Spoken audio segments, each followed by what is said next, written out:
저는 이런 방식 처음 들어봤어요 사실. 난 이제 20년이 지나서 깨달았네. 이런 공부를 못했나 봐.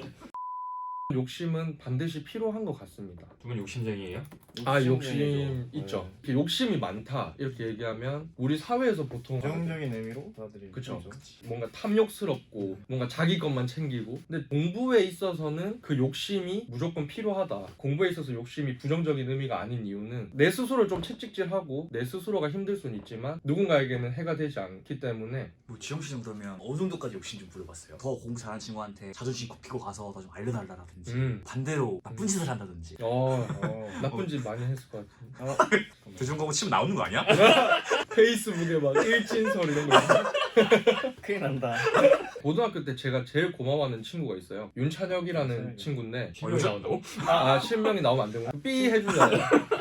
이라는 맞아요. 친구인데 저는 일반고를 나왔는데 그 친구가 한일고 출신인데 2학년 때 저희 학교로 전학을 오게 된 거죠. 윤 씨라는 친구가 수학을 너무 잘하는 거예요. 이때까지 본 사람들 중에 제일 잘하고, 저는 또 단기적인 목표가 세워진 게 내가 쟤보다 수학 잘해보고 싶다 라는 욕심이 생긴 거예요. 저는 사실 그 이전까지 모르는 거를 이제 친구들한테 물어보는 타입은 아니었어요. 근데 걔한테 가서 너 무슨 책으로 공부해? 너는 무슨 인강을 들어? 너는 그럼 수학은 어떻게 공부해? 너는 이런 거 풀 때 어떻게 풀어? 이런 것들을 계속 물어본 거죠.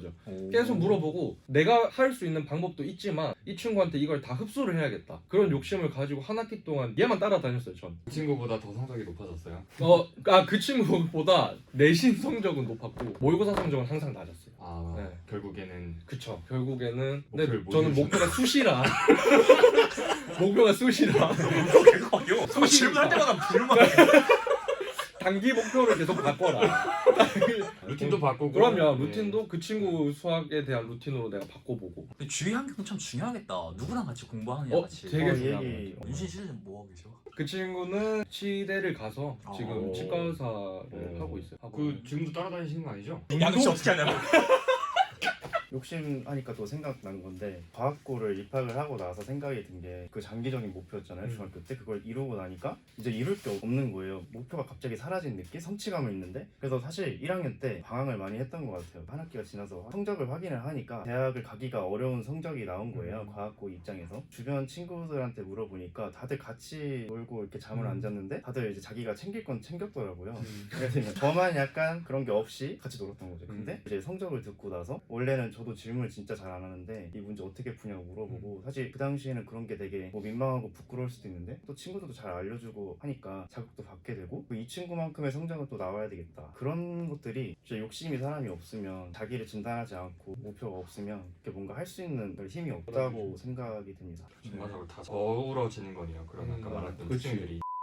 네 번째가 타고난 천재를 제외하고는 정리를 잘하는 사람이 공부를 잘한다. 두 가지를 말씀드릴 수 있을 것 같아요. 첫 번째는 키워드 정리 및 한 문장 정리, 그리고 두 번째는 기출 문제를 통해서 중요도를 분석해라. 첫 번째 경우는 사실 로스쿨 와서 문과 졸업한 친구들한테 배운 방식인데, 그 책에 나와 있는 그 목차가 단원별로 이렇게 설정이 돼 있고 그 목차에다가 본인이 내용을 읽었을 때 키워드들을 추가를 하나씩 해나가는 거예요. 뭔가 압축적인 정리를 했을 때 복습이 되게 빨리빨리 이루어지는 효과가 있다고 하더라고요. 그리고 제일 중요한 게 기출 문제를 통해서 중요도를 분석해라인데, 사람들이 이 단어는 내가 이걸 다 외워야 시험을 잘 볼 수 있다, 이런 식으로 이제 착각을 하게 돼요. 근데 제일 중요한 건 그 시험에서 뭐가 나올지, 가장 나올 확률이 높은 것들 먼저 공부하는 게 가장 시간을 아끼는 방법이거든요. 저는 족보를 몰랐었어요. 처음에 선배들이랑 좀 친하신 분들은 족보를 먼저 구입을 하고 공부를 했었는데 저는 그걸 좀 나중에 알았거든요. 근데 그게 훨씬 효율적이더라고요. 시간 순서대로 공부하는 게 아니고 챕터 흐름대로 공부하는 게 아니고 챕터를 딱 봤을 때 중요한 부분부터 먼저 보게 돼서, 이 공부 방법은 내가 단기적으로 시험을 잘 네, 쳐야겠다는 시험을 잘 생각을 쳐야 했을 때 하시라는 말씀이고, 내가 봐야 될 단원이 4개인데 첫 번째 단원에서는 기출문제가 보통 1년에 한 2문제가 나오더라, 두 번째 단원에서는 거의 안 나오더라, 뭐 세 번째 단원에서 한 5문제가 나오더라. 처음에 볼 때는 전체적으로 한번 쓱 훑어보고 난 다음에 그 세 번째 단원을 가장 중점적으로 공부를 해야 되는 거예요. 3단원 다음에 첫 번째 단원을 공부를 하는 방식이고, 마지막으로 내가 이 두 단원에서 나오는 시험 문제를 맞출 수 있다는 생각이 들 때 두 번째 단원을 마저 공부를 하면 남들이 맞추는 건 내가 다 맞출 수가 있어요. 그리고 이제 추가적으로 남들이 틀릴 수 있는 문제를 내가 맞추는 방식, 중요도를 분석을 해서 거기에 대한 시간 안배를 잘 해야 된다. 저는 이런 방식 처음 들어봤어요 사실. 그래요? 뭔가 이게 난 공부를 못했나 봐.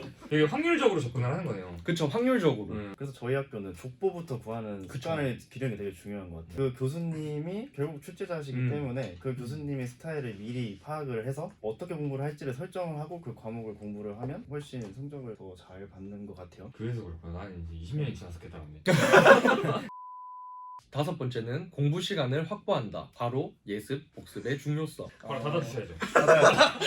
바로 대부분의 학생이 나는 그래도 공부 시간은 확보하고 있다고 생각을 하는 경우가 많아요. 실제로 공부 시간을 확보하고 있는 학생들은 몇 명 되지가 않는 상황들인데, 내가 공부 시간을 확보하고 있다고 자부하는 학생들의 특징은 내가 이걸 한번 봤다, 내가 지금 현재 이걸 이해하고 있다, 이러면 그 공부를 다 한 거라고 생각을 해요. 그치, 자만하지. 근데 여기서 제일 중요한 거는 그 본학습 들어가기 전에 이제 예습을 하고, 그 본학습이 끝나고 복습을 하고, 그러면 이제 탐해독이라는 것이 한번 이루어지게 돼요. 그 다음 스텝을 넘어갈 때 다음 거에 대한 예습과 기존 거에 대한 복습을 이어가면서 계속 해야 되는데, 그렇죠. 이 방식을 선택을 하게 되면 공부 시간이 굉장히 부족해요. 하루 종일 공부를 해도 여러 번 봐야 되니까. 그쵸. 다음 스텝으로 넘어가기가 되게 힘들어요. 이걸 또 봐야 되니까. 근데 이제 과정을 정확하게 설정을 해서 이걸 실천할 수 있는 시간을 확보해야 된다는 게 제가 다섯 번째로 말씀드리고 싶었던 거죠.